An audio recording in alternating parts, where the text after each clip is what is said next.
শ্রী, তুমি কখন এলে? তা বলি, এই বাড়িতে কে কখন আসছে কে কখন যাচ্ছে সেটা তো বাড়িতে থাকলে টের পাবে বৌদি। তা এত সকালে তোমার কোথায় যাওয়া হয়েছিল একটু শুনি। আমি বাড়িতে থাকি না, এই অপবাদটা বোধহয় আমার সাথে ঠিকঠাক যায় না। আর যদি একদিনের জন্য কোথাও গিয়েও থাকি, তবে সেই কৈফিয়ত নিশ্চয়ই আমি তোমার কাছে দেব না। জাগে, সকাল সকাল আমি কোনো ঝামেলা করতে চাই না। তোমার কি লাগবে বলে দাও, আমি রান্না করে দিচ্ছি। ও মা, কেন? তোমার সাহায্য নিতে হবে কেন? এটা আমার বাপের বাড়ি, এখানে কোথায় কি আছে সেগুলো আমার খুব ভালো করেই জানা আছে বৌদি। তাই আমি নিজের কাজটা না নিজেই করে নিতে পারবো। সবসময় কথা এভাবে ঘুরিয়ে ধরা কি তোমার বদভ্যেস হয়ে গিয়েছে? দেখো, চাইলে তুমি তোমার রান্না করতেই পারো, কিন্তু যেখানে আমি উপস্থিত আছি সেখানে তোমার নিজের হাতে হাত পুড়িয়ে রান্না করাটা খুব একটা শোভনীয় দেখায় না। তোমার মানতে সমস্যা হলেও এটা তো সত্যি, তুমি এখন এই বাড়ির অতিথি। অথচ কি অদ্ভুত ভাগ্য দেখো, অতিথি হবার পরেও আমাকে শ্বশুর বাড়ি ছেড়ে এই বাড়িতে এসে শুধুমাত্র আমার দাদার রান্নাটা করে দিয়ে যেতে হচ্ছে। হায় ভগবান! মানে আমি কিন্তু কিছুই বুঝতে পারছি না। তোমাকে সপ্তর্ষি এখানে ডেকে এনেছে? হ্যাঁ, দাদা তো তোমাকে ভয় পাচ্ছে, তাই আজ থেকে ওর খাবারটা আমাকেই এই বাড়িতে এসে রেঁধে রাখতে হবে। ইদানিং তুমি তো আবার বাড়িতে সকলকে যেভাবে শাসিয়ে রাখতে শুরু করেছো, তাতে কোন দিন না তুমি আবার আমার দাদার খাবারে বিষ মিশিয়ে কি না কি ক্ষতি করে দেবে, তার তো কোনো ভরসা নেই বৌদি। তাই তাহলে এত ভয় না পেয়ে আমার কথা মতো চললেই তো পারো। একদম মুখ সামলে কথা বলবে বলে দিলাম। আমার মা যে তোমার মধ্যে এমন কোন গুণ দেখে তোমাকে পছন্দ করেছিলেন তা স্বয়ং ভগবানও বোধহয় জানেন না। আসলে তুমি গরিব ঘরের মেয়ে ছিলে কি না, তাই বলে উনি সেই সময় দয়া করেছিলেন। মা যদি জানতেন তোমার পেটে পেটে এত বদ মতলব জমে রয়েছে, তাহলে কখনোই তুমি এত বছর এই বাড়িতে টিকতে পারতে না। শোনো, আমি এই বাড়ির কাউকেই আর ভয় পাই না। তা তো বটেই, এমন বড় রাজপ্রাসাদে এসে সব আটঘাট তো ভালোই বুঝে গেছো, তাই এখন ভয় নয় ভনিতা করতে শিখে গেছো। আবার কি, তুমি বোধহয় বিয়ে হবার পরও নিজের বাপের বাড়ি থেকে মনটা এখনো সরিয়ে নিতে পারোনি বলে ওই বাড়ি থেকে কাউকে আপনও করতে পারোনি, তাই না? শুনেছি আমাদের জামাই বাবাজির নাকি রাত বিরেতে বাইরে থাকার নেশা লেগেছে। নিজের সংসারে অসুখী হয়ে রয়েছে বলে কি বৌদির সংসারটাও ভাঙতে এসেছো? যদি সেটা করতে পারতাম তাহলে তো অনেক আগেই তোমাকে এ বাড়ি থেকে দূর করে দিতাম বৌদি। এ কি, তোমরা দুজন এখানে? তুমি তোমার বোনকে এই বাড়িতে ডেকে এনেছো কেন? শ্রী, তুই কি বাড়িতে আসার পর একবারও বাবার ঘরে গিয়েছিস? না, বাবা ঘুমাচ্ছিলেন তাই আর বিরক্ত করিনি। আমাদের যে সর্বনাশ আবার হয়ে গেছে। ওই ঘর থেকে বেরোবার সময় দেখে এলাম বাবার বাঁ হাতের বুড়ো আঙুলের টিপ ছাপের কালি লেগে রয়েছে। বৌদি, শেষমেশ তোমার এই নোংরা কাজটা করতেও বিবেকে একটু বাঁধলো না? কি গো তুমি! খবরদার, আমার দিকে আঙুল তোলার আগে না নিজেদের মুখগুলো একবার ভালো করে তাকিয়ে দেখো। আমি বাড়িতেই ছিলাম না, তাহলে আমি এগুলো কখন করব? সকালে কাউকে কিছু না বলে তুমি কোথায় বেরিয়েছিলে? সেটা আমি এখন বলতে পারবো না। বলতে তোমাকে হবেই, নয়তো আমরা তোমাকে পুলিশে দেব। চেষ্টা করেই দেখো, যদি এক সপ্তাহের মধ্যে ভাই বোন এই বাড়ি থেকে সমূলে উৎখাত হতে চাও, তাহলে তার পূর্বে যা ইচ্ছা তাই করে নিতে পারো। কিন্তু যদি এই বাড়িতে থেকে সুখে শান্তিতে সংসার করতে হয়, তাহলে আমার কথা মেনে চলতেই হবে। আমি আর তোমার সাথে থাকতে পারছি না, আমার মুক্তি চাই। এখন তো আর সেটা সম্ভব নয়। জাগে, আমি নিজের ঘরে যাচ্ছি, সুষমার কলেজ যাওয়ার সময় হয়ে এসেছে। যাই, ওর ব্যাগটা একটু গুছিয়ে দিয়ে আসি। দাঁড়াও বৌদি, এই বাড়ির মেয়ে হিসেবে বাড়ির একটা ভাগ কিন্তু আমারও প্রাপ্য। সেটা তোমার বাবাকে গিয়ে বলো, দলিল তো আর আমার হাতে নেই। আমি গত পরশুদিন গভীর রাতের দিকে তোমাকে খুব সন্তর্পণে বিছানা থেকে উঠে গিয়ে পা টিপে টিপে ঘর থেকে বেরিয়ে যেতে দেখেছি। সত্যি করে বলো তো, এই দলিল চুরির কাজটা সেই দিনই সেরে রাখুনি তো? এই কথাগুলো তুই আমাকে আগে জানাসনি কেন? কারণ স্বামী স্ত্রীর মধ্যেকার সমস্ত ঘটনা তোমার না জানলেও চলবে। বৌদি, আমি কিন্তু এর শেষ দেখে ছাড়বো, এই আমি বলে দিলাম। শোনো, তুমি আগে গঙ্গোপাধ্যায় কোম্পানি লিমিটেডের ব্যাপারটা একটু ভালো করে খতিয়ে দেখো, কারণ এর থেকে বেশি দেরি হলে চিরজীবনের মতো বাপের বাড়িতে এসেই থাকতে হবে। তুমি কি করে জানলে? তোর বৌদি কি বলছে এসব? এগুলো কিসের আলোচনা হচ্ছে? আমার জীবনটা তোমরা সকলে মিলে এভাবে নরক করে দিও না। আমি তো তোমাদের কোনো ক্ষতি করিনি। হ্যাঁ, নিজে এসে যেমন কোনো ক্ষতি করনি, তেমন আমার ক্ষতি দেখেও তো কখনো প্রতিবাদ করনি। কি ভেবেছিলে বলো তো, আমি চিরকাল এই বাড়িতে পড়ে পড়ে তোমার দাদার হাতে মার খাবো? শোনো, ঘুরে দাঁড়াবার সাহসটা না আমিও রাখি, কিন্তু তোমাদের ভালো হওয়ার জন্য সুযোগ দিয়েছিলাম। পরে দেখলাম তোমরা এসবের যোগ্যই না। তোমার সাথে যে আমার স্বামীর যোগাযোগ আছে এই কথাটা তো কখনো বলনি আমায়। মোক্ষম সময়ের জন্য অপেক্ষা করছিলাম। এই মেয়ে, আমার দিকে তাকাও। আমার বোনের সংসারে গিয়ে তুমি কি করছো? আমার লাগছে কিন্তু, হাতটা ছাড়ো। সরো, আমাকে কেউ ছোবে না, কেউ ছোবে না আমাকে। দাদা, আমি আসছি। তুই আবার কোথায় যাচ্ছিস? আমায় কিছু উত্তর খুঁজতে হবে, তবে আজ এই মুহূর্তে আমাদের তিনজনের মধ্যে যে যে কথাবার্তাগুলো হলো তা যেন বাইরে না যাক। একদিকে আমার বাপের বাড়ির সম্মান, অন্যদিকে আমার স্বামীর। আমি কোনোটাই অবহেলা করতে পারবো না। তোমার স্বামীও শোভাবাজারের ঠিকানা ভুলে থাকতে পারবেন না। শোভাবাজারের ঠিকানা মানে? এসব কথা তুমি জানলে কি করে? শ্রী, বিদ্যুতের চরিত্রে কোনো দাগ আছে নাকি? কোন কথা জানা উচিত হয়নি বলো তো?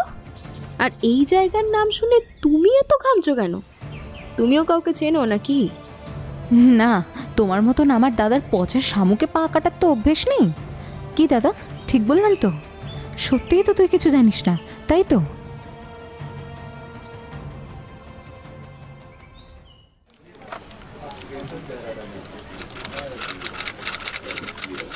দিনটা ছিল শুক্রবার।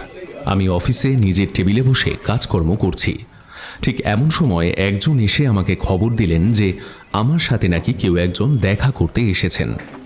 সাধারণত আমার চেনা জানা কেউ আমার খোঁজখবর নিতে হলে অথবা কোনো বিশেষ দরকারে আমার সাথে যোগাযোগ করার প্রয়োজন হলে আমার ঠিকানাতে গিয়েই সেটা করে থাকেন।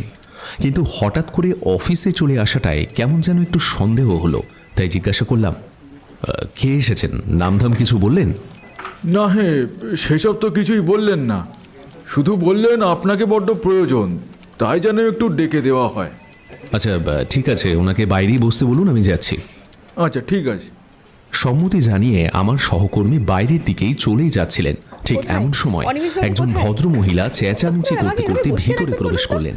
ওনাকে দেখে আমার সহকর্মী রেগে গিয়ে বললেন, এ কি, আপনি এইভাবে কাউকে কিছু না বলে ভিতরে ঢুকে এলেন যে?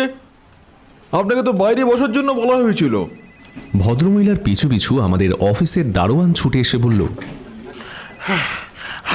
দেখুন না স্যার, ওনাকে বারবার বারণ করলাম, তা সত্ত্বেও আমাকে ধাক্কা দিয়ে জোর করে ভেতরে ঢুকে পড়লেন। খালি বলছেন যে যে কথা বলতে এসেছেন তাতে দেরি হলে নাকি বিপদ ঘটে যাবে। হ্যাঁ, ঠিক কথাই তো বলছি। আচ্ছা, আপনাদের মধ্যে থেকে অনিমেষ বলে যিনি আছেন, ওনাকে একটু ডেকে দিন তো। আপনার ওনাকে কিসের প্রয়োজন? সেটা আমি ওনাকেই বলবো, আপনাকে নয়। উনি অনিমেষ বাবু। ও আচ্ছা, দুঃখিত। অনিমেষ বাবু, আপনার সাথে একটা গুরুতর কেস নিয়ে আমি কথা বলতে এসেছি। এখানে এসব বলতে এসেছেন? তাছাড়া আপনি জানলেন কি করে যে আমি এখানে কাজ করি? আপনার নাম তো এই শহরে অনেকেই শুনেছেন। তাছাড়া আপনি যে পত্রিকার হয়ে লেখালেখি করেন, সেই পত্রিকাটা আমাদের বাড়িতে সপ্তাহে প্রায়শই কম বেশি নেওয়া হয়। তবে আপনার ঠিকানাটা আমি জানতাম না। আপনার অফিসের থেকে খানিকটা দূরে আমার এক বান্ধবীর বাড়ি আছে। ওই আমাকে জানিয়েছিল যে এই অফিসের বাইরে আপনাকে কয়েকদিন নাকি ঘোরাঘুরি করতে দেখেছে। ওর কথা শুনেই আমি আজকে এখানে এসেছি। ঠিক আছে, আপনাকে আমি আমার বাড়ির ঠিকানাটা দিয়ে দিচ্ছি। আপনি ওখানে গিয়ে আমার সাথে কথা বলে নেবেন। কিন্তু অফিসে বসে আমি এই সমস্ত আলোচনা করি না। তাছাড়া আমি তো ডিটেকটিভ নই, আমাকে বড়জোর ডিটেকটিভের সহকারী বলতে পারেন। সে আপনি যেই হয়ে থাকুন না কেন, আপনার কাছে আমি বড় বিপদে পড়ে এসেছি। দয়া করে এভাবে আমাকে ফিরিয়ে দেবেন না। আমি পরে আপনার বাড়িতে গিয়ে কথাগুলো বলে নিতে পারতাম, কিন্তু এটুকু সময়ের মধ্যে যে কোনো মানুষ খুন হয়ে যাবে না, সেই প্রতিশ্রুতি আমার কাছে নেই। খুনের প্রসঙ্গ উঠতেই আমার সামনে দাঁড়িয়ে থাকা অফিসের দারোয়ান আর আমার সহকর্মী দুজনেরই চোখ বড় বড় করে আমার দিকে তাকালো। তার মধ্যে থেকে আমার সহকর্মী হয়তো বুঝেছিলেন যে এই মুহূর্তে ঠিক কী করা উচিত, তাই উনি নিজেই তৎপর হয়ে বললেন, এই আপনি এখন এখানে দাঁড়িয়ে আছেন কেন? ওনারা দুজন কথা তো বলছেন, আপনি এখন আসতে পারেন, যান। আর এখানে যা কিছু শুনেছেন তা মনে রাখতে হবে না, যান। ঠিক আছে বাবু, আমি চলে যাচ্ছি। তবে দরকার পড়লে ডাক দেবেন, হ্যাঁ? দারোয়ান চলে যেতেই আমি চোখের ইশারা করে আমার সহকর্মীকে ধন্যবাদ জানালাম। এই যা বলার খুব তাড়াতাড়ি বলে নাও, এখানে অন্য কেউ চলে এলে কিন্তু কথাটা বসের কানে চলে যাবে। আমি ততক্ষণ আমার টেবিলে গিয়ে বসছি, ঠিক আছে? আপনি সামনের চেয়ারটায় বসুন। অনেক ধন্যবাদ আপনাকে। আমার নাম বন্নি তালুকদার। আমি আপাতত নিজের শ্বশুর বাড়িতেই রয়েছি, সেটা হাতিবাগান বাজারের একদম কাছেই। তবে কতদিন ওখানে থাকবো সেটা বলতে পারছি না। আমার বাপের বাড়ি বেলঘড়িয়ায়। বিয়ে হয়ে আসার পর থেকে শ্বশুর বাড়িতে অনেক লাঞ্ছিত হয়েছি। যতদিন পর্যন্ত আমার শাশুড়ি মা বেঁচে ছিলেন, ততদিন পর্যন্ত আমার স্বামী অন্ততপক্ষে আমার গায়ে হাত তুলতে ভয় পেতেন। কিন্তু শাশুড়ি মা মারা যেতেই অত্যাচার যেন আরও তীব্র রূপ ধারণ করে। আমার শ্বশুরমশাইয়ের 2 সন্তান, তার মধ্যে জ্যেষ্ঠ আর সব থেকে আদরের সন্তান হলো আমার স্বামী। ফলত ওনার কোনো দোষও উনি চোখে দেখতে পান না। তবে গতকাল সকালে আমরা টের পাই আমার শ্বশুরমশাইয়ের বাম হাতের বুড়ো আঙুলে একটা কালি লেগে রয়েছে। মনের মধ্যে সম্পত্তির ভাগবাটোয়ারা নিয়ে অনেক আগে থেকে একটা ভয় ছিল। আর সেই সঙ্গে গতকাল থেকে ওনার বাড়ির দলিলটাও খুঁজে পাওয়া যাচ্ছে না। জানেন, সকলে সন্দেহ করছে ওটা হয়তো আমি সরিয়েছি। এই অপরাধে এখন আমার স্বামীও আমাকে ত্যাগ করতে চাইছেন। কিন্তু বিশ্বাস করুন, আমি কিছু চুরি করিনি। আর যেদিন সকালে এই ঘটনাটা আবিষ্কার করি সেদিন আমি বাড়িতেই ছিলাম না। এই যুক্তিটা বাড়িতে দেখালে ওনারা বলছেন কাজটা নাকি আমি রাতে করেছি। কিন্তু বিশ্বাস করুন, আমি বড্ড ঘুম কাতুরে। আমার একবার চোখ বন্ধ হলে আশেপাশে কোথায় কি হচ্ছে আমি টের পর্যন্ত পাই না। কিন্তু আপনি সেদিন সকালে কোথায় বেরিয়েছিলেন? যেই বান্ধবীর কাছ থেকে আপনার অফিসের ঠিকানাটা পেয়েছি, ওর বাড়িতেই গিয়েছিলাম। কী কারণে গিয়েছিলেন? আমার আর আমার স্বামীর মধ্যেকার যে দূরত্ব, সেটা আজকের নয়। এবং আমার সন্দেহ ওর হয়তো বাইরে কোথাও একটা সম্পর্ক রয়েছে। এই কারণটা নিয়ে আমি আপনার কাছে আসতাম। তবে মাঝখান থেকে দলিলটা চুরি হয়ে গেল। আপনার সন্তান রয়েছে? হ্যাঁ, আছে, 2টি, একটি ছেলে আর একটি মেয়ে। আচ্ছা, আপনি কিছুক্ষণ আগে খুনের কথা বলছিলেন। কাকে খুন করা হতে পারে বলে আপনার মনে হয়? আর কেনই বা খুন করতে যাবে? আমার শ্বশুর বাড়িতে এখন আমাকে কেউই পছন্দ করে না। হয়তো রাগের বশে কেউ আমাকে খুনই করে ফেললো। তো এমন উদাহরণ আগে কখনো পেয়েছেন? হ্যাঁ, পেয়েছি। জানেন, আমার স্বামী একবার অশান্তির সময় আমাকে মেরে ফেলার জন্য তেড়ে এসেছিলেন। তবে সেই যাত্রায় সবাই মিলে ওনাকে আটকে দেয়, তাই আমিও প্রাণে বেঁচে যাই। বিশ্বাস করুন, আমার বাপের বাড়ির অবস্থা খুবই খারাপ। 2 বাচ্চাকে নিয়ে আমি ওই বাড়িতে গিয়ে উঠতে পারবো না। মা বাবাকে কিছু বললে ওনারা আমাকে এখানেই মানিয়ে নিয়ে থাকতে বলবেন। আমি নিজেও আমার স্বামীর ঘর করতে চাই, কিন্তু চেষ্টা করেও তো পারছি না।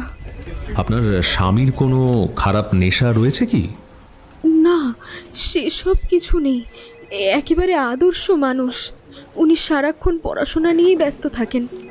একটা স্বনামধন্য কলেজে শিক্ষকতা করেন। দেখুন, সত্যি কথা বলতে গেলে কোথায় গন্ডগোল সেসব আমি বলতে পারবো না। আপনি আপনার সমস্যার কথা বললেন, আমিও শুনলাম। এবার আমি আজ বাড়ি ফিরে অনিরুদ্ধর সঙ্গে কথা বলে দেখি, ওর যদি কোনো আপত্তি না থাকে তবে এই কেসটা আমরা হাতে নেব।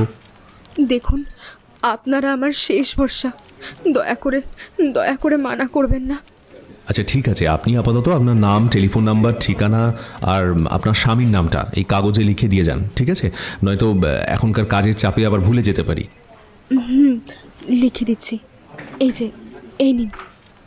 আপনার এত মূল্যবান সময়ের মধ্যে থেকে আমাকে কিছুটা সময় দেওয়ার জন্য আপনাকে অনেক ধন্যবাদ। এবার আমি উঠলাম, নমস্কার। বন্নি দেবী প্রস্থান করতেই পুনরায় আমি কাজে মন দিই। সে সময় আমার সহকর্মী এসে পাশ থেকে একবার আস্তে করে বললেন, আজকাল লোকজনেরা অফিসে এসেও তোমার খোঁজ করতে শুরু করেছে দেখছি। কয়েকদিন বাদে আমরা পাত্তা পাবো তো? আরে না না, তেমন কোনো ব্যাপার নেই। আমি শুধুমাত্র শ্রোতা হিসেবে কাজ করলাম, বাদবাকি সিদ্ধান্ত অনিরুদ্ধ নেবে। সেদিন বাড়িতে ফিরে যখন অনিরুদ্ধকে সমস্ত কথা খুলে বলি, তখন কথাগুলো শুনতে শুনতে ও মুচকি মুচকি হাসছিল। আমিও আর নিজেকে সংবরণ করতে না পেরে বললাম, এই কি ব্যাপার বলো তো? হ্যাঁ, তুমি এরকম হাসছো কেন? এখানে হাসির মতো কি কথা বলেছি আমি? না, আমার জন্য তোমাকে যে এখন অফিসেও বিপদের কাহিনী শুনতে হচ্ছে এটাই বড় আশ্চর্যের। এতক্ষণ যা শুনলে সেটা শুনে কি মনে হলো সেটা বলো না। মনে হবার মতন এখনো পর্যন্ত কিছুই বলোনি। ওনাকে জিজ্ঞাসা করেছিল ওনার কাকে সন্দেহ হয়, অথবা ওনার স্বামীর ভাই আছে নাকি বোন, অথবা ওনাদের সম্পত্তির পরিমাণ ঠিক কতখানি, সেই সম্পত্তির উপর বহিরাগত কারো নজর থাকতে পারে কিনা, ওনার শ্বশুর মশাইয়ের কোনো পুরনো শত্রু আছেন কিনা, অথবা উনি যে সন্দেহ করছেন ওনার স্বামীর বাইরে একটি সম্পর্ক রয়েছে, সেই সম্পর্ক কার সাথে হতে পারে। এই এতগুলো প্রশ্নের মধ্যে একটারও উত্তর তোমার কাছে নেই। তাহলে আমি এখন কিভাবে বলবো যে কাকে সন্দেহ করা উচিত? এগুলো তো ভেবে দেখিনি। যাক, ঠিকানার কাগজটা একবার দাও তো দেখি। এই যে নাও। খুব বেশি দূরে নয়, আবার খুব বেশি কাছেও নয়, তবে আকবারই আবার নিজের বাপের বাড়ির ঠিকানা দিতে গেলেন কেন? কোথায় দেখি, খেয়াল করিনি তো। এই তো, নিজের পরিচয়ের সবচেয়ে শেষে লিখেছেন ওনার পরিবার নিয়ে কোনো প্রশ্ন করেছিল নাকি? না, তবে উনি বলছিলেন এখন যে বাড়িতে থাকেন সেই বাড়িতে হয়তো বেশি দিন থাকতে পারবেন না, তাই তারপর নিজেই বাপের বাড়ির কথা আর কি বলতে শুরু করেছিলেন। আচ্ছা, তুমি বরং একটা কাজ করো, এই নাম্বারটা ডায়াল করো। একবার জানিয়ে দাও তো, আমরা আগামীকাল বিকেলের দিকে ওনাদের বাড়ি যাব। আচ্ছা ঠিক আছে, আমি বলে দিচ্ছি।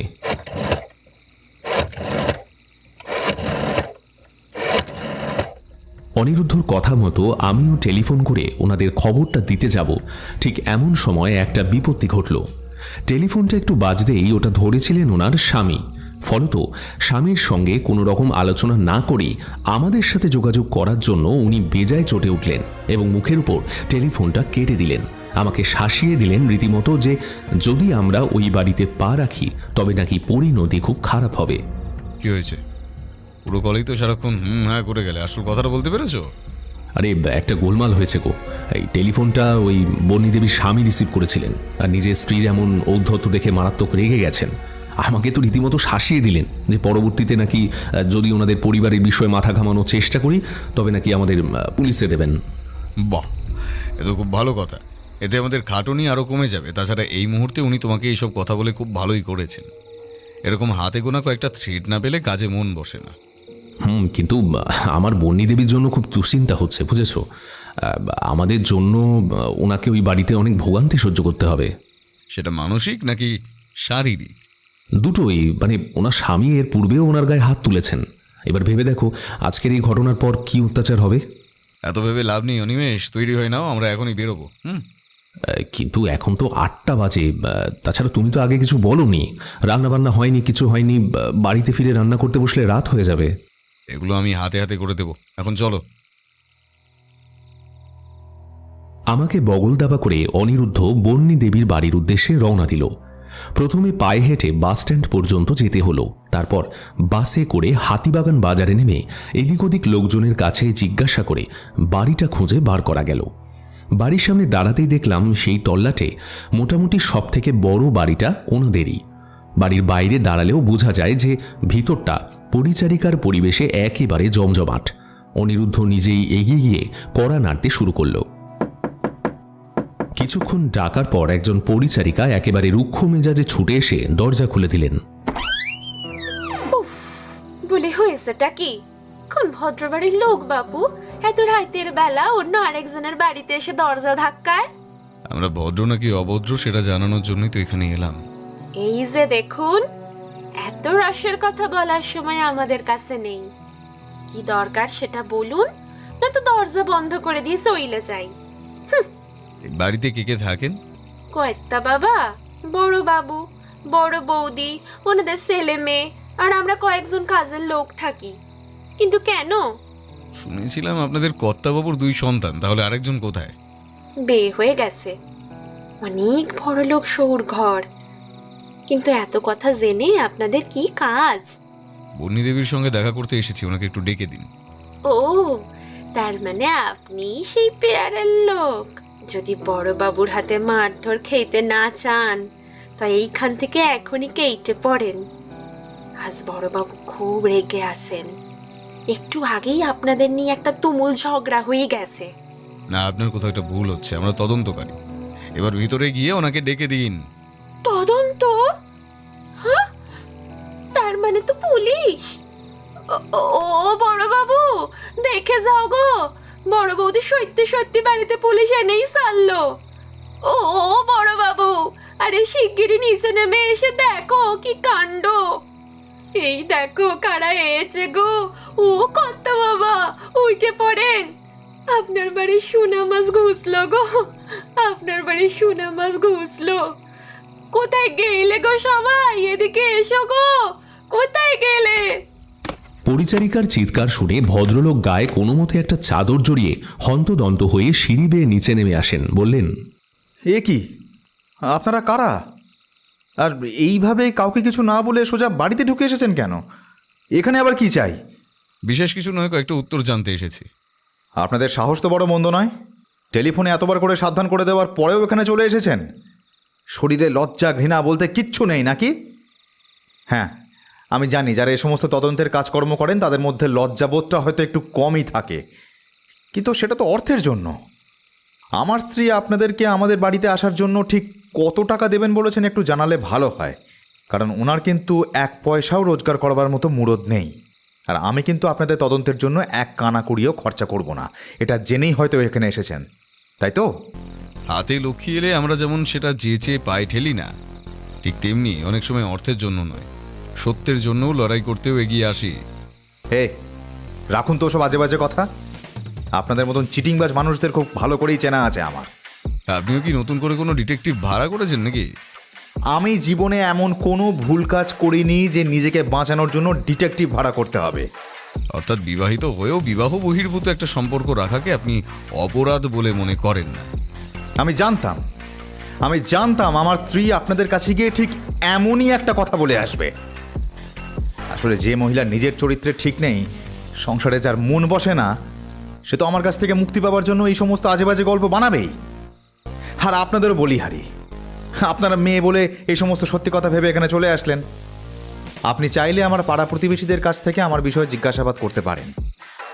আশা করি ওনারা আমার যে চারিত্রিক বিবরণ দেবেন, তারপর আপনাদের মনে হবে না যে আমি কোনো ভুল করতে পারি বলে।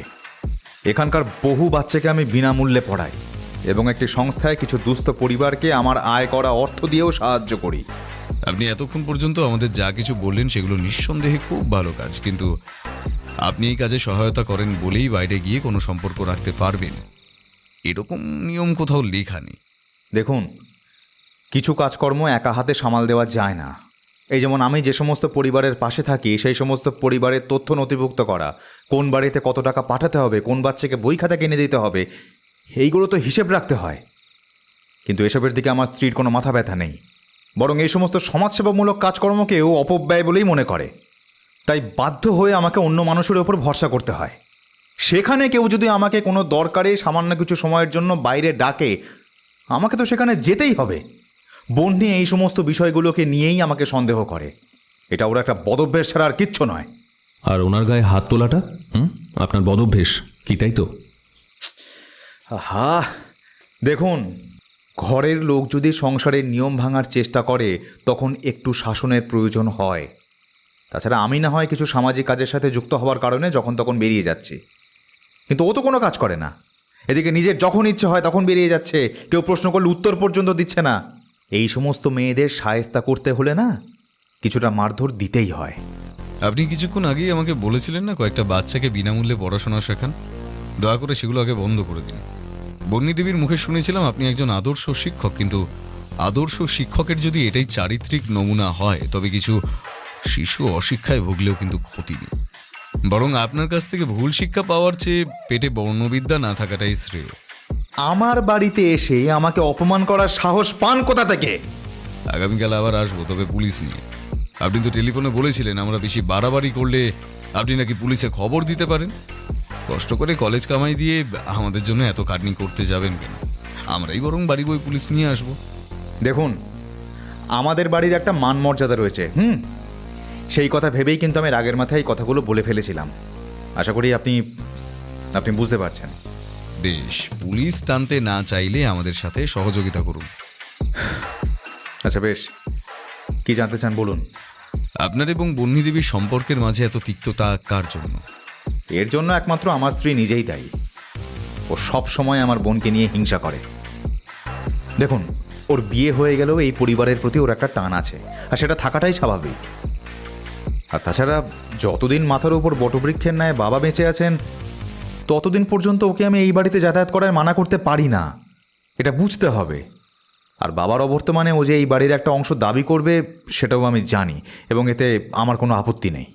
বন্নি দেবী আপনার বোনকে সম্পত্তি দিতে চান না, তাই তো? শুধুমাত্র সম্পত্তিই শেষ কথা নয়, ও আমার বোনকে সুখীও হতে দিচ্ছে না। ও আমার বোনের স্বামীর সাথে আলাদা করে যোগাযোগ করতে শুরু করেছে। এবং আমি খুব সোজাসুজিভাবেই একটা কথা বলতে চাই, এই বিষয়টাকে কিন্তু আমি বা আমার বোন কেউ ভালো চোখে দেখছি না। সকলের সামনে যে কথা বলা যায় না সেই কথা যদি আলাদা করে বাইরে গিয়ে দেখা করে বলতে হয় তাহলে ধরে নিতে হবে যে তাতে খুব নোংরামো কিছু একটা রয়েছে।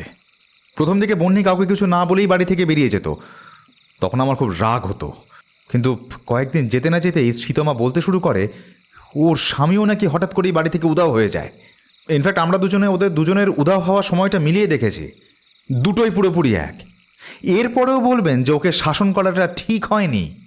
বন্নি দেবীর কি বিবাহের পূর্বে কারোর সাথে কোনো গভীর সম্পর্ক ছিল?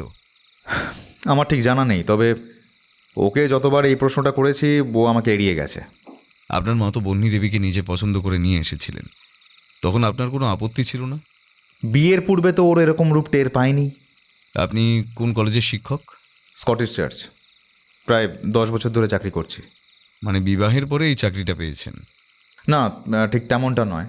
আসলে পাকাপোক্তভাবে এই কলেজের চাকরিটা বিয়ের পরেই পাওয়া যায়, তবে শিক্ষাগত ক্ষেত্রে অ্যাসিস্ট্যান্ট প্রফেসর হিসেবে এর আগেও 2 কলেজে চাকরি করেছি। সেসব করার সময় বন্যির সাথে বিয়ে হয়। বেশ, আপনার বোনের শ্বশুর বাড়ির ঠিকানাটা দিন তো আমায়। ক্ষমা করবেন, ও যখন এখানে নেই তখন ওকে নিয়ে বা ওর কোনো বিষয়ে কোনো কথা আমি বলতে পারবো না। এমনিতেই এখন পরগোত্রের হয়ে গেছে, তাও যদি আমাদের জন্য ওকে পুলিশের দরবারে যেতে হয় তাহলে আমাদেরই লজ্জায় মাথা কাটা যাবে। আগামীকাল সকালে ও এই বাড়িতে আসবে, আপনারা নিজেরাই ওকে তখন কিছু জিজ্ঞাসা করা থাকলে জেনে নেবেন। আগামীকাল আপনার বাড়িতে কোনো অনুষ্ঠান আছে নাকি? আগে না, আসলে প্রত্যেক দিন আমার রান্নাটা করার জন্য ওকে এই বাড়িতে আসতে হয়। প্রায় 1 সপ্তাহ হলো আমি এই বাড়ির কোনো কিছুই খাই না। ইনফ্যাক্ট অফিসে যাওয়ার আগে রান্না করে দেওয়ার জন্য ওকে এই বাড়িতে আসতে হয়। তারপর আবার রান্নাবান্না করে দিয়ে বোন আমার চলে যায়। রাতের বেলা আমি বাড়িতে ঢোকার আগে ও বাড়ি থেকে একটা টিফিন ক্যারিয়ারে করে আমার রাতের খাবারটা এই বাড়িতে নিয়ে আসে। কেন? বন্নি দেবী সংসারে কাজকর্ম করেন না? তাছাড়া আপনার বাড়িতে তো পরিচারিকা রয়েছেন, তাকে দিয়ে কাজ করান না কেন? তারাও বিভিন্ন কাজ করেন, তবে আমার কাজ আমি কাউকে দিয়ে করাই না। একবার বন্নি আমাকে নিজের হাতে খুন করবার চেষ্টা করেছিল। তারপর থেকেই এই বাড়িতে কোনো খাবার খেতে আমার ভয় করে। খুনের চেষ্টাটা কিভাবে করা হয়েছিল? আমার তিলে অ্যালার্জি আছে, আর ও একটা মিষ্টি খাবারের ভেতরে বেশ করে সাদা তিল ভরে জোর করে আমাকে খাইয়ে দিয়েছিল। ওটা খাবার কিছুক্ষণ পর থেকেই আমার শরীরের মধ্যে কেমন একটা অস্বস্তিবোধ কাজ করতে শুরু করে। ভাগ্যে সেদিন বোন এই বাড়িতে ছিল, ওরই প্রথম সন্দেহ হয় যে খাবারের মধ্যে কিছু একটা মেশানো রয়েছে। তারপর ছুটে গিয়ে মিষ্টিগুলোকে ভেঙে দেখতে শুরু করে। একমাত্র আমার মিষ্টির প্লেট থেকেই প্রত্যেকটা মিষ্টির ভেতরে ওই সাদা তিল পাওয়া যায়। তারপর থেকে বন্যির রান্না আমার আর মুখে তুলতে ইচ্ছা করে না। তাও ঠেকায় পড়ে বিশেষ বিশেষ সময়ে আমি খেয়েছি। ঠিক আছে, আপনি সাবধানে থাকবেন। আজকে আমরা আসছি, আগামীকাল সকালে আর একবার এই বাড়িতে আসবো। শুভরাত্রি। ঠিক আছে, নমস্কার। বন্যী দেবী বাড়ি থেকে বেরিয়ে আসতেই অনিরুদ্ধ ইচ্ছে করে অন্য একটা রাস্তা ধরে মেইন রাস্তায় ওঠার জন্য চেষ্টা করলো। আমিও বুঝতে পারলাম যে ও এলাকাটা চেনার চেষ্টা করছে। তারপর হঠাৎ একটা ঝোপের কাছে একটু উঁকি দিয়ে বলতে শুরু করলো, এখন কিন্তু বন্যী দেবীর কোনো সারা শব্দ পেলাম না। বিষয়টা লক্ষ্য করেছো? হ্যাঁ, প্রথমটায় আমারও একটু অদ্ভুত লাগছিল, তবে এই প্রশ্নটা জিজ্ঞাসা করলে মানে যদি ওনার স্বামী আবার কিছু মনে করেন, তাই আর বললাম না কিছু। হতে পারে হয়তো উনি সত্যি ঘুমিয়ে পড়লে কিছু টের পান না, আর নয়তো একবার যেটা মুখ ফুসকে বলে ফেলেছেন সেই কথাটার মর্যাদা রাখতে আজ বেরিয়ে আসতে পারলেন না। আজকে আমার মাথাটা না ধরে রয়েছে, জানো তো। অফিস থেকে বাড়ি ফিরে 1 কাপ চা পর্যন্ত খাওয়া হয়নি। এখন একটা শুকটা না দিলে চলছে না। তাই নাকি? নাও ধরো, তোমার সুবাদে আমারও একটা খাওয়া হয়ে যাবে। অনিরুদ্ধ খস করে লাইটার দিয়ে দাঁতে চেপে রাখা সিগারেটটা জ্বালিয়ে আমাকে সেখান থেকে আগুন দিল। এই যে মশাই, আগুনটা একটু দেখি। আমি আর অনিরুদ্ধ ধোঁয়া ছাড়তে ছাড়তে রাস্তা দিয়ে এগিয়ে যাচ্ছিলাম। ঠিক এমন সময় পিছন থেকে কে যেন ডাক দিল। আপনি কে? আগুন দেওয়ার জন্য আবার নাম জানতে হয় নাকি? ধার দরকার নেই। ঠিক আছে, এই নিন। এই যে। ধন্যবাদ। ভদ্রলোক অনিরুদ্ধর কাছ থেকে আগুন নিয়ে আমাদের পাশ কাটিয়ে পিছনে ফেলে নিজে একেবারে দ্রুত এগিয়ে গিয়ে চললেন। বাস স্ট্যান্ডে দাঁড়িয়ে আবার ওনার সাথে দেখা হলো। সেদিন আমি আর অনিরুদ্ধ অনেক রাত করেই বাড়ি ফিরেছিলাম। তারপর অতি কষ্টে চালে ডালে খিচুড়ি বসিয়ে সাথে ডিম ভাজা করে রাতের খাবারটা শেষ করেছি।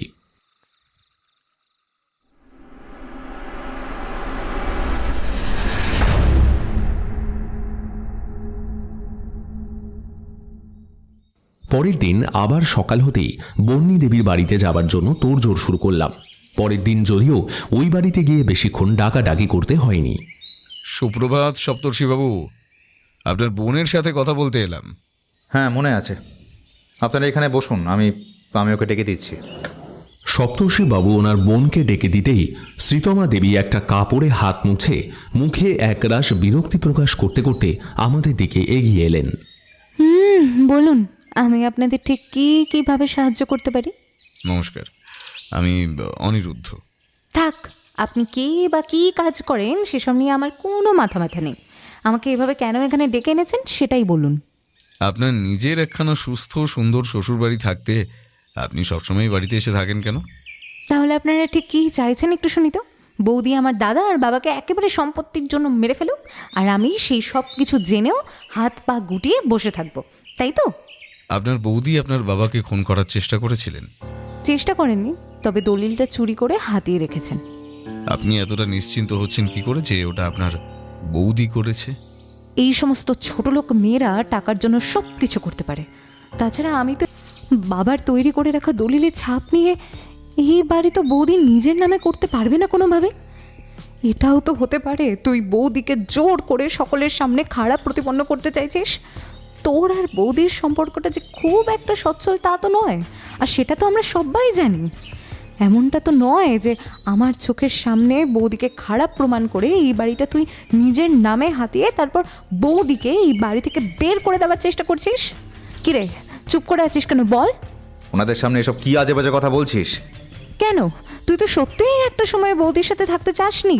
বৌদি হয়তো তোকে খুশি করার জন্যই এই দলিলটা চুরি করতে গিয়েছিল। না, আমি এসবের কিচ্ছুর মধ্যে নেই। না থাকলেই ভালো, কারণ আমার হাতেও কিন্তু একটা মোক্ষম চাল রয়েছে। আর সেই চালটা আপনার নিজের স্বামী, তাই তো? আপনি এটাও জানেন? এটা নিশ্চয়ই আপনাকে বৌদি জানিয়েছে। তার মানে বৌদি এটা স্বীকার করেছে যে বৌদি আমার অনুমতি না নিয়ে আমার বিষয়ে নাক গলায়। সপ্তর্ষিবাবু, আপনাকে একটা কথা জিজ্ঞাসা করতে চাই। এতক্ষণ হয়ে গেল কিন্তু আপনার স্ত্রীকে তো বাড়িতে দেখতে পাচ্ছি না। গতকাল রাতেও যখন এখানে এসেছিলাম তখনও দেখতে পাইনি। গতকাল রাতে আপনারা বেরিয়ে যাওয়ার পর বিদ্যুতের সাথে এই বাড়িতে ফিরেছে, আর আজ সকালে বাপের বাড়ি যাচ্ছে বলে বেরিয়েছে। বিদ্যুৎকে? উনি আমার স্বামী। বৌদি গতকাল আমাদের বাড়িতে গিয়ে ওর সাথে আলাদা করে কিছু আলোচনা করেছে। আচ্ছা, আপনার স্বামীকে দেখতে কেমন একটু বলুন তো? উচ্চতায় বেশ লম্বা, হৃষ্টপুষ্ট শরীর, মুখটা গোলগাল, একটু ওই শ্যামবর্ণ, আর সবসময় ফর্মাল পোশাক পরেই থাকেন। গোঁফ আছে, মাথার চুলগুলোও একটু বড় করেছে, আর কানের পাশ দিয়ে জুলপিও আছে। আপনি চেনেন নাকি? না, এমনি জিজ্ঞেস করলাম। অনিরুদ্ধ কথাটা এড়িয়ে গেল ঠিকই, তবে আমার আর বুঝতে বাকি রইল না যে গতকাল রাতেই যে ব্যক্তি অনিরুদ্ধর কাছ থেকে আগুন নিয়েছিলেন সেই ব্যক্তি শ্রীতমা দেবীর স্বামী। শ্রীতমা দেবী, আপনার স্বামীর কোনো বাজে নেশা আছে? হ্যাঁ, মানে ওই মদ টদ খান না, তবে একটু বেশি ধূমপান করেন। আপনার বাবার সাথে একবার কথা বলতে পারি? না, বাবা এখন ঘুমাচ্ছেন। আপনাদের বাড়িতে যে দুটি বাচ্চা রয়েছে তাদের আওয়াজ পাচ্ছি না। বৌদি বাচ্চাগুলোকে অনেকদিন আগে থেকেই বাবার বাড়িতে নিয়ে যাওয়ার জন্য বায়না করছিল। আজ সকালে ওদেরকে সঙ্গে নিয়েই বাবার কাছে চলে গেছে। যদি কিছু মনে না করেন তবে আবারও একটা অন্যায় আবদার করব। আপনার বাবার সাথে কথা বলতে না পারলে ওই ঘরটা একবার একটু দেখতে চাই। অন্যদিন আসুন, তখন বাবা জেগে থাকলে ওই ঘরে যেতে দেবো। শ্রী, ওনারা কি রোজ রোজ এই বাড়িতে এই সমস্ত করতে আসবেন নাকি? তার চেয়ে বরং ঘরটা একদিনই দেখে যাক। আপনারা আমার সাথে ভেতরে আসুন, আমি নিয়ে যাচ্ছি। সপ্তর্ষিবাবু আমাদের নিচের তলাতেই একটা কোণের ঘর দেখিয়ে বললেন, ঘরটা একটু ছোট। হ্যাঁ, আসলে মা মারা যাবার পর থেকে বাবা বড় ঘরে থাকতে চান না, তাই নিজে থেকেই এই কোণার ঘরটায় আশ্রয় নিয়েছেন। আমরা খুব আস্তে করে দরজা খুলে ভিতরে প্রবেশ করলাম। অনিরুদ্ধ ঘরের কয়েকটি জিনিস হাত দিয়ে একটু দেখে নিল, তারপর বিছানায় বসে ওই ভদ্রলোকের হাতটা এক ঝলক দেখে নিয়ে চাদর বালিশ একটু ছুঁয়ে ঘর থেকে বেরিয়ে গেল। উনি কি ঘুমের ওষুধ খেয়ে ঘুমন? রোজ রাতে না খেলেও মাঝে মধ্যে খান। ঠিক আছে, আপাতত সন্দেহের কিছু নেই বলেই মনে হলো। আমরা আজকে আসছি। হ্যাঁ, ঠিক আছে, আসুন। আমরা ওই ঘর থেকে বেরিয়ে নিচতলা আর উপরতলার কয়েকটি ঘরে একবার করে ভিতরে ঢুকে দেখলাম। তারপর সব নজরে নেওয়া হয়ে গেলে বাইরে বেরিয়ে বড় ঘরের দিকে এগুতেই কাকে যেন কথোপকথন করতে শুনলাম। আরে এই তো বিদ্যুৎ এসে গেছে, ভালোই হলো, সব কথা আজকেই বলে নিতে পারবেন। নমস্কার, আমাকে চিনতে পারছেন? হ্যাঁ, গতকাল তো মনে হয় আপনার থেকেই সিগারেটের জন্য আগুন নিলাম। যাক, দেখেও যে অস্বীকার করেননি, এটা ভালো লাগলো। আপনি এখানে কি করছেন? শ্রীতমা দেবীকে সঙ্গে করে নিয়ে যেতে এসেছেন বুঝি? হ্যাঁ, ভাবলাম একবার এই বাড়িতে সকালবেলা এসে ঘুরে যাই। গতকালও এসেছিলাম, তবে বেশিক্ষণ থাকতে পারিনি। ওদিকে এই বাড়িতে নামিয়ে দিয়েই বেরিয়ে যেতে হয়েছে। যাক, শ্রীতমা দেবীর মনটা একটু হলেও হালকা হবে। উনি তো আপনাকে ঠিক বিশ্বাস করতে পারছিলেন না। শ্রী, তুমি কি ওনাদেরকে ওসব কথা বলেছো নাকি? হ্যাঁ, জানিয়েছি, আর যা করেছি বেশ করেছি। দেখুন, আপনারা বিশ্বাস করবেন কিনা জানি না, আমার সাথে পিয়ালির কিন্তু কোনো রকম কোনো সম্পর্ক নেই। ওকে আমি নিজের বোনের মতো মনে করি।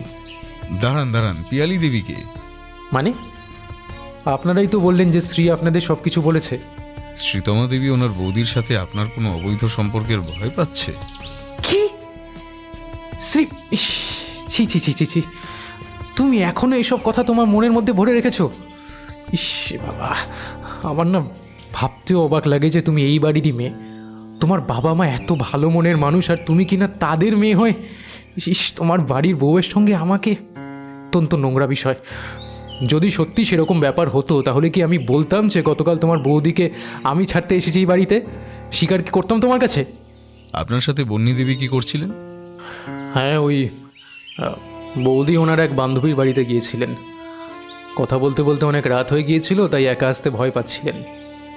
হ্যাঁ, এই বাড়িতে অনেকবার ফোন করেছিলেন, কিন্তু কেউ ফোনটা তোলেনি, তাই বাধ্য হয়ে আমার বাড়িতে ফোন করেন। ভেবেছিলেন যে ওনার ননদিনই ফোনটা ধরবে, কিন্তু সেটা তো হয়নি। আমার সাথে কথা হয়, তারপরে আমি নিজেই ওনাকে বাড়িতে ড্রপ করে দিয়ে যাই। অথচ সেই সময় সপ্তর্ষিবাবু তো বাড়িতে ছিলেন, ঠিক বললাম তো? আমি হয়তো ঘরে ছিলাম না, অন্য কোনো কাজ করছিলাম। কানেও শুনতে পাননি? না, পাইনি। পেলে কি ফোনটা ধরতাম না? আচ্ছা, আমার দেরি হয়ে যাচ্ছে, খেয়ে দিয়ে কলেজের জন্য বেরোতে হবে। আপনাদের কথা হয়ে গেলে বলবেন, শ্রীতমা দরজা দেখিয়ে দেবে। না, আমরাও এখন চলে যাচ্ছি, ধন্যবাদ। সকলের মুখগুলো ভয় মাখা, তাদের প্রত্যেকের মনের মধ্যে অনেক কথা জমে রয়েছে বুঝতে পারছিলাম, কিন্তু একে অপরকে সে কথাগুলো প্রকাশ করতে পারছে না। রাস্তায় নেমে অনিরুদ্ধ আমাকে বলল, গতকাল সপ্তর্ষিবাবু যখন পরিচারিকার ডাক শুনে নিচে ওভাবে নেমে এলেন, তখন ওনার দেহের উপরি অংশে শুধুমাত্র একটা চাদর জড়ানো ছিল। উনি বাড়িতে কোনো কাজ করার সময় কি এরকম অবস্থায় থাকেন? কথাটা মন্দ বলনি। যাক, চলো এখন বাড়ির দিকে যাওয়া যাক।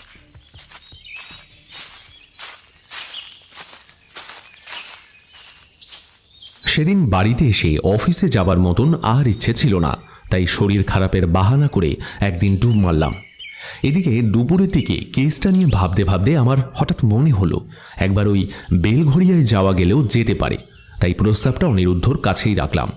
ও তো এমনিতেই কোনো হাতে কাজ পেলে শুরু থেকে শেষ পর্যন্ত সবই খুঁটিয়ে দেখে, হাল ছাড়ে না। তাই আমার ইচ্ছে রেখে সেখানে যাওয়ার জন্য রওনা হলো। যাবার পথে ট্রেন রাস্তায় যদিও কোনো সমস্যা হয়নি, তবে স্টেশনে নামতেই একজন পিছন থেকে অতর্কিতে আক্রমণ করে বসল। অনিরুদ্ধ, সাবধান অনিমেষ। অনিরুদ্ধ, অনিরুদ্ধ, কে? সামনে আয় বলছি। এই যে চোর চোর চোর ধরা পড়েছে, চোর চোর। কি কে কে? এই সবাই এদিকে এসো। চোর চোর চোর! আরে আমার টাকা চুরি করে পালাচ্ছিল। ভালো সাজ পোশাক করে ট্রেনে উঠেছে, পকেটমারি ছিনতাই এসব করছে। ছি ছি ছি ছি। অনিরুদ্ধ, আমরা চোর নই, ছাড়ুন। আরে কি হলো? আরে আরে আরে ছাড়ুন ছাড়ুন! কত বড় সাহস! অন্যায় করে আবার গলাবাজি করছে, হ্যাঁ? আরে আমরা কিছু করি, কিছু করিনি। থামুন, সরে যান বলছি। শুনুন, আমরা পুলিশের লোক। এখন একটা টেলিফোন করলে আপনাদের সকলের জেল হতে পারে। অনিরুদ্ধ বেশ চিৎকার করে কথাটা বলার সাথে সাথে আমাদের আশপাশ থেকে লোকরা একটু সরে দাঁড়াতে শুরু করলো। কার কথা শুনে আমাদের উপর হাত চালাতে শুরু করলেন বলুন তো? হ্যাঁ, আমরা কি নিয়েছি? আরে ওই তো ওই লোকটাই। লোকটি কথাটা বলতে বলতে এদিক ওদিক তাকাতে শুরু করলো। কি হলো? চুপ করে গেলেন কেন? বলুন, কে বলেছে? লোকটা এইমাত্র তো এখানেই ছিল, হঠাৎ করে কোথায় যে চলে গেল। শুধুমাত্র আপনাদের মতো কাণ্ডজ্ঞানহীন মানুষের জন্য আমাদের হাত থেকে দোষী পালিয়ে গেল। এবার আপনাকে থানায় ধরে নিয়ে যাই? আমি কেমন করে জানবো বলুন তো? আপনারা কিছুই করেননি। আর ওই ভদ্রলোক এমনভাবে চিৎকার করতে শুরু করলেন যে আমরা ভাবলাম সত্যি সত্যি হয়তো চুরি করেছেন। আমাদের ক্ষমা করুন, আমরা বুঝতে পারিনি, ক্ষমা করুন। ধীরে ধীরে ভিড় হালকা হতে শুরু করে। অনিরুদ্ধ আমার দিকে তাকিয়ে বলে, আমাদের উপর নজর রাখা হচ্ছে। এখানে এলে যে কিছু বেরিয়ে আসতে পারে সেই ভয়তে আমাদের পথ আটকে দেওয়া হলো। এখন কি করবে? ওই বাড়িটা খুঁজে বার করবে তো? রাস্তায় যখন এত কিছু সহ্য করে টিকে রয়েছি, তখন ওই ঠিকানা না বার করে আমি ক্ষান্ত হব না। অনিরুদ্ধ আর আমি সত্যি ওই মারের ব্যথা নিয়ে টলমলো পায়ে যতীনদাস নগরের দিকে হাঁটতে শুরু করলাম। তারপর একটা রিক্সা নিয়ে সঠিক ঠিকানায় নামতেই দেখলাম দরজা একটা মস্ত তালা ঝুলানো।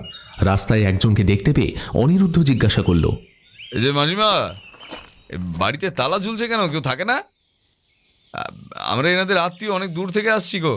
ওনারা তো আজ সকালে এখান থেকে কয়েকদিনের জন্য ওই কাশিতে ঘুরতে গেলেন। কে কে গেছেন? বাড়িতে তো শুধুমাত্র ওই বুড়ো আর বুড়ি থাকতো, দুজনেই চলে গেছে।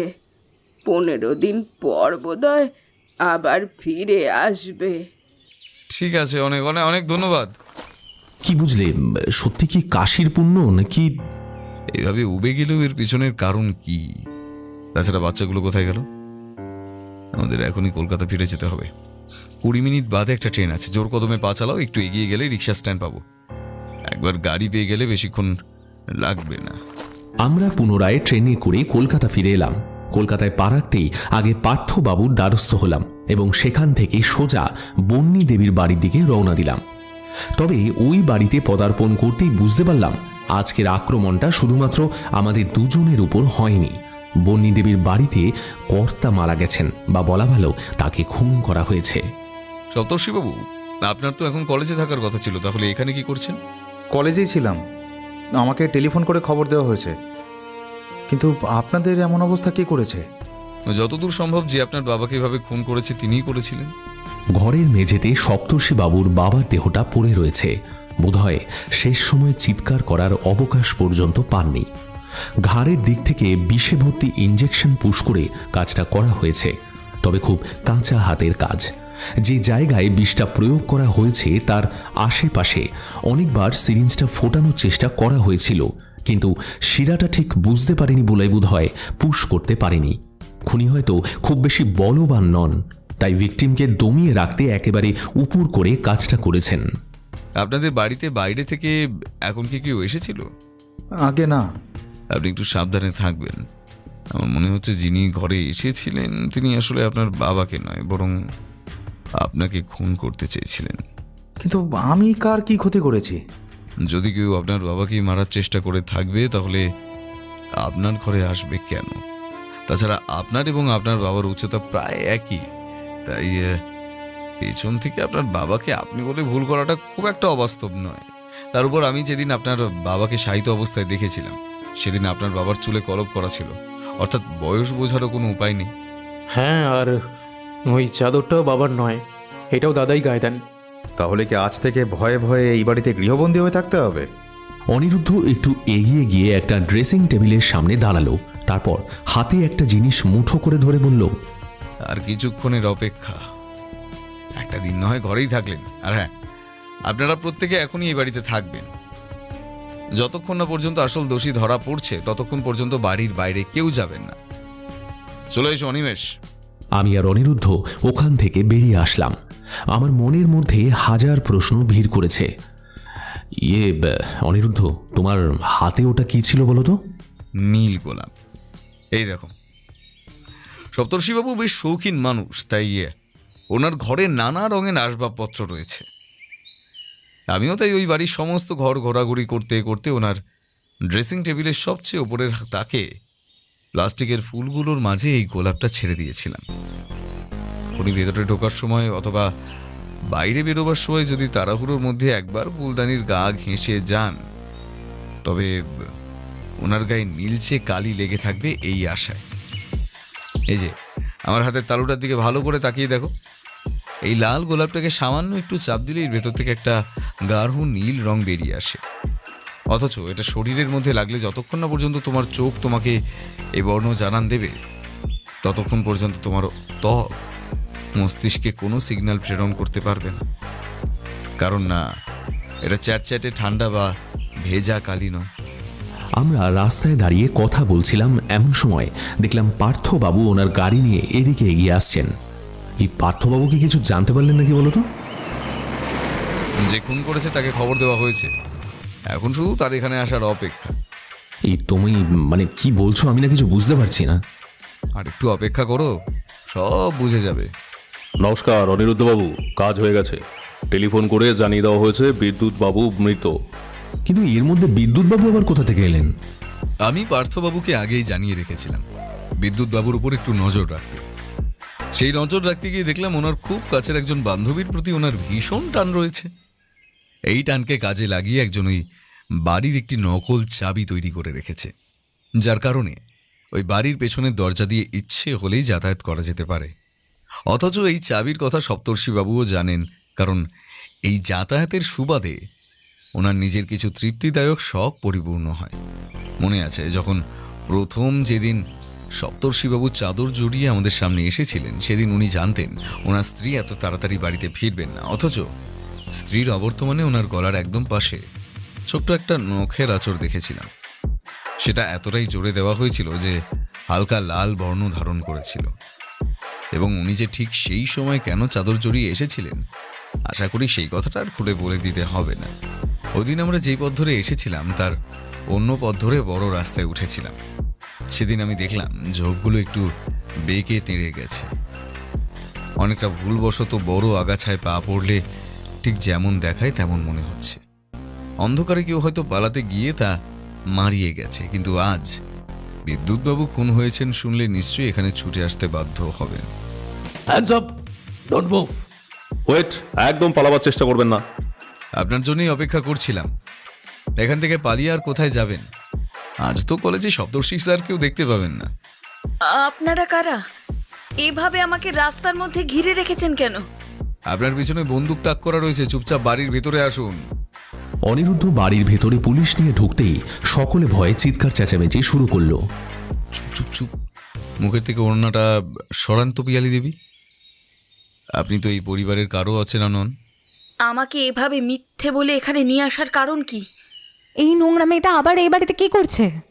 বন্নি দেবী এবং ওনার বাচ্চারা কোথায় বিদ্যুৎবাবু?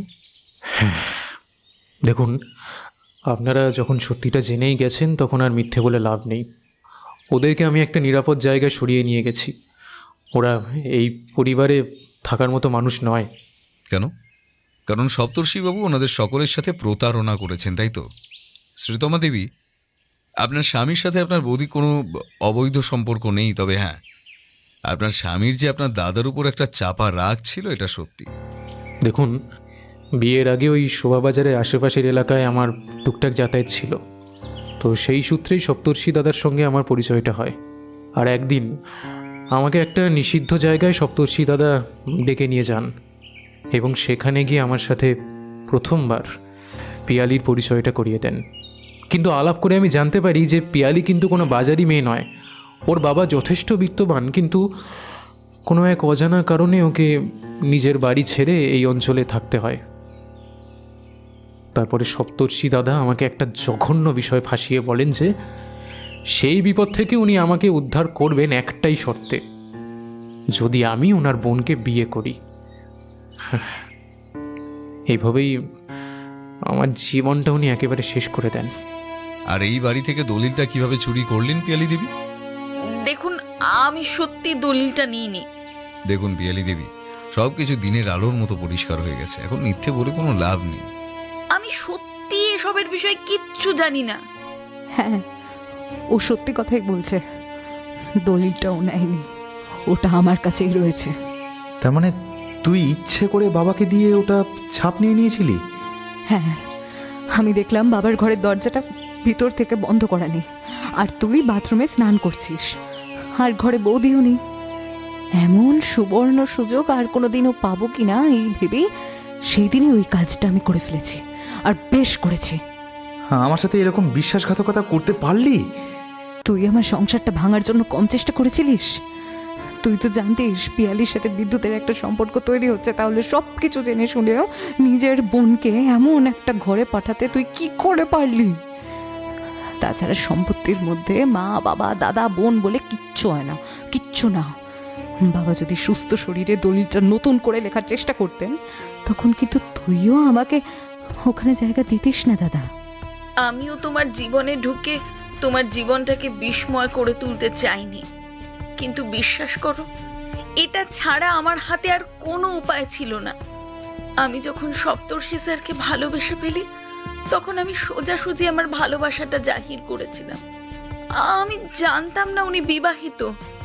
এমনকি আমার মনের গতিবিধি জানার পর উনি আমাকে আরও আশা দেখাতে শুরু করলেন। ধীরে ধীরে আমি ওনার খুব কাছাকাছি চলে এলাম। অনেকদিন পরে একদিন ওনাকে চমকে দেবার জন্য ওনার বাড়িতে কাউকে কিছু না বলেই চলে আসি, অথচ এসে আমি নিজেই চমকে যাই। জানতে পারি ওনার বউ বাচ্চা নিয়ে গোছানো একটা সংসার রয়েছে। আমার পায়ের তলা থেকে যেন মাটি সরে গেল। বাবাকে কি বলবো কিচ্ছু বুঝতে পারছিলাম না। আমি শুধুমাত্র ওনার ভরসাতেই একের পর এক সম্বন্ধ প্রত্যাখ্যান করেছি। আমাদের দুজনের মধ্যে বয়সের একটা বিস্তর ফারাক ছিল, কিন্তু তাও আমি ভেবেছিলাম উনি হয়তো একটা সময় আমার বাবার কাছে এসে আমার হাত চাইবেন। আমি যখন জানতে পারলাম যে ওনার সংসার রয়েছে, তখন আমি ওনার জীবন থেকে সরে আসতে চেয়েছিলাম, কিন্তু উনি আমাকে পুরোপুরি ভোগ না করে হাতছাড়া করতে চাইলেন না। আমাকে আশা দেখিয়েছিলেন, যাই হয়ে যাক উনি আমাকে স্ত্রীর মর্যাদা দেবেন। আমিও বোকার মতন সব কিছু ভুলে সেই দিকে তাকিয়ে থাকলাম। কিন্তু একটা সময় উনি বললেন ওনার স্ত্রী নাকি সব কিছু জানতে পেরে গেছেন এবং ওনাকে খুনের চেষ্টা করছেন। যদিও সেই সময় এসব কিছুই হয়নি, আসলে এর আগে আমাকে ভোগ করা হয়ে গিয়েছিল, তাই আমাকে আর ভালো লাগছিল না ওনার। এদিকে আমি ওনার জীবনের চিন্তা করে ওনার দিক থেকে মুখ ফেরাতে শুরু করলাম। বাধ্য হয়ে একটা সময় নিজের ঠিকানা পরিবর্তন করে চলে গেলাম শোভা বাজারের মতন জায়গায়। ওখানে ওনার আরও এমন অনেক প্রেমিকা রয়েছে, তারাই একখানা বাড়ি খুঁজে দিল। অতি কষ্টে সেখানে থাকতে শুরু করলাম। তবে সেখান থেকেই আরও একটা ঘটনার সাথে ওতপ্রোতভাবে জড়িয়ে পড়ে তোমার স্বামীর সাথে পরিচয় হলো। ধীরে ধীরে ওকে মন দিতে শুরু করলাম। এই খবরটা সপ্তর্ষি স্যারের কানে যেতেই ওনার পুরনো প্রেম জেগে উঠল। উনি আমার কাছে ক্ষমা চেয়ে আবার আমাকে ওনার জীবনে ফিরে আসতে বললেন। ওনাকে বিশ্বাস করে আমি আবারও একই ভুল করলাম। তারপর একদিন হঠাৎ করে জানতে পারলাম যে বিদ্যুতের সাথে তোমার বিয়ে ঠিক হয়ে গেছে।